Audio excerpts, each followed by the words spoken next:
Ahora damos la más cordial bienvenida al sociólogo Manuel Valdivieso, quien está aquí con nosotros en el set de Eurovisión. Se realizó hace pocas horas o hace pocos días el segundo conversatorio, cómo se viven los movimientos sociales, tanto en Ecuador como en América Latina. ¿Qué es lo que nos deja de este segundo conversatorio que se realiza y el objetivo fundamental? Bienvenido, sociólogo. Buenos días. Buenos días, mi estimada Janet, y buenos días, amigos. En realidad, los sociólogos y la carrera de Sociología de la Universidad Técnica de Machala siempre está preocupada por mejorar el perfil profesional de los sociólogos. En ese sentido, tiene algunos ámbitos en cuanto a su perfil, y uno de esos es el análisis de los movimientos sociales, que en esta oportunidad fue tratado en el contexto de 4 sociólogos de reconocida trayectoria a nivel nacional, y hemos estado trabajando para hacer un análisis a nivel internacional. Es de alguna manera preocupante la situación de los movimientos sociales, como ha venido disminuyendo en los últimos tiempos su presencia de alguna manera, toda vez que se han perdido algunas líneas de acción sobre las que se habían manejado en oportunidades anteriores. ¿Qué factores han incidido para que no se pueda visibilizar esos movimientos sociales como antes sí se lo hacía? Teóricamente, nosotros analizamos los movimientos sociales desde un funcional estructuralismo, desde las teorías del consenso, y desde estas teorías del consenso, los movimientos sociales tienden de alguna manera, como su nombre lo dice, su base teórica, a consensuar. De alguna manera tienden a reducir su presencia, aun cuando en constituciones como la nuestra se deja en libertad para la protesta social, pero es la organización social, es la comunidad, es el pueblo, son los usuarios, los demandantes de los servicios, que tienen que cumplir 2 funciones, una acción activa y una acción pasiva. Son beneficiarios, tienen derechos a los servicios sociales en general, sin preciso de salir de sus casas, puesto que están tributando. Pero cuando esos derechos no se cumplen, entonces tienen que hacer uso de los derechos activos. Y en estos derechos activos un poco se han quedado, decíamos nosotros, porque si miramos desde la década de los 30, de la década de los 20, 1920, miramos una ascendencia de estos movimientos sociales basados en las teorías críticas, en las teorías marxistas, y esa visión filosófica se está perdiendo a la luz de la década de los años 70, cuando se dio un viraje, y las mismas universidades empezaron a cambiar su pensum de estudio, a sacarle la formación en el pensamiento, porque decían, ya no necesitamos gente que piense, sino gente que haga. En esos momentos, y podemos mirarlo, por ejemplo, el movimiento estudiantil está un poco pasivo, es decir, que no se mueve más allá de los movimientos que se generaron, por ejemplo, para gestar la Universidad Técnica de Machala. Es una de las únicas universidades que se gesta a la luz en el fervor del movimiento ciudadano, porque el movimiento ciudadano tiene esas características. De alguna forma se convocan o se autoconvocan, que esa es una informalidad del movimiento frente a los desajustes o desequilibrios de algún modelo económico, de algún tipo de gobierno, del ejercicio mismo del Estado. Bueno, estos movimientos sociales nos han dado muestras en todos estos años, décadas anteriores, de que son los forjadores de grandes conquistas, incluso laborales.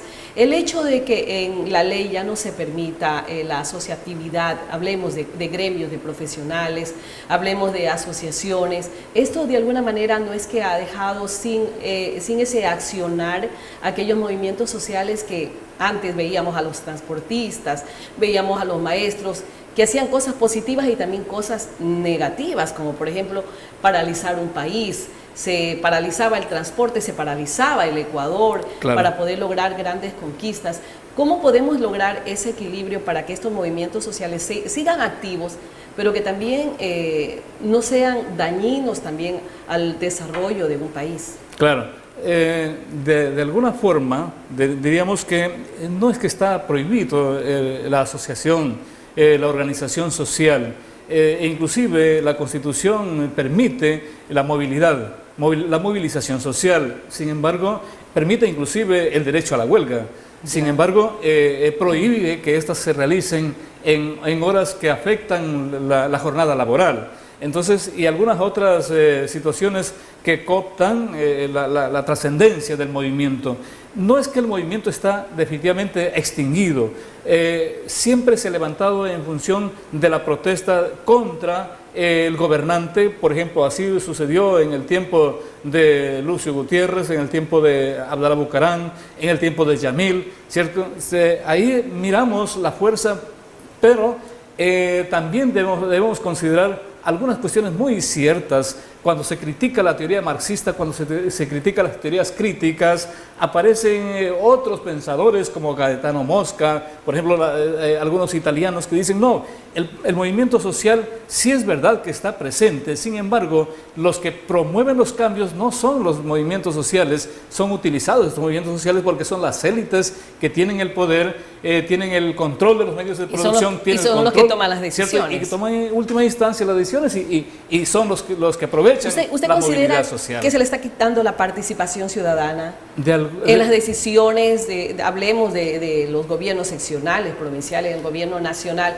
Cuando se habló de le hago esta comparación, sociólogo, no sé si estoy equivocada, cuando se habló del quinto poder del Estado en el 2008 de la nueva Constitución, de la participación ciudadana, muchos creyeron de que iba a ser una participación ciudadana efectiva, pero no fue así, se institucionalizó, o sea, no salió de los ciudadanos esa participación ciudadana. ¿Acaso lo que estamos viendo hoy en día es lo que ha sucedido durante estos 10 años de gobierno, hablemos del presidente Rafael Correa, y qué es lo que se espera del gobierno de Lenín Moreno? Existe el derecho constitucional de la participación y de hecho usted menciona el quinto poder. Sin embargo, esta movilidad está manejada, en este caso está dándose apertura, por ejemplo, a los consejos barriales, que es una forma de organización de la participación ciudadana. Sin embargo, ¿quién organiza, quién motiva? Son los gobiernos locales. Y el gobierno local está manejado por un político de turno que a su vez es quien condiciona al movimiento social, porque aquel que no está alineado a su política, a su gestión, difícilmente va a tener los espacios. En el gobierno actual se privilegia y se amplía el concepto de democracia, que son conceptos afines a la particularidad y son muy subjetivos, porque lo que para mí es democrático, para otro no puede ser democrático. También se combatió a la protesta social e inclusive existen alrededor de 700 perseguidos que estaban participando en los movimientos sociales, por ejemplo en los movimientos ecologistas de protección medioambiental. Bueno, entonces tenemos dos discursos, un discurso que promueve la participación, pero otro discurso que coopta la participación. Que trunca la participación. Este diálogo social que abrió el presidente actual, Lenín Moreno, ¿qué tan positivo es justamente para esa aspiración, para que pueda revivir, reactivarse los movimientos sociales en el país, pero de manera propositiva, no claro, negativa? Los movimientos sociales tienen esa característica, han generado rupturas sociales, cambios sociales por la fuerza de las circunstancias. Cuando miramos, por ejemplo, los forajidos, que se autodenominaron los forajidos, o el movimiento 15-5-11, por ejemplo, entonces el movimiento en España, por ejemplo, el movimiento de Wall Street en Estados Unidos, por ejemplo, movimientos que se autoconvocaron por las cuestiones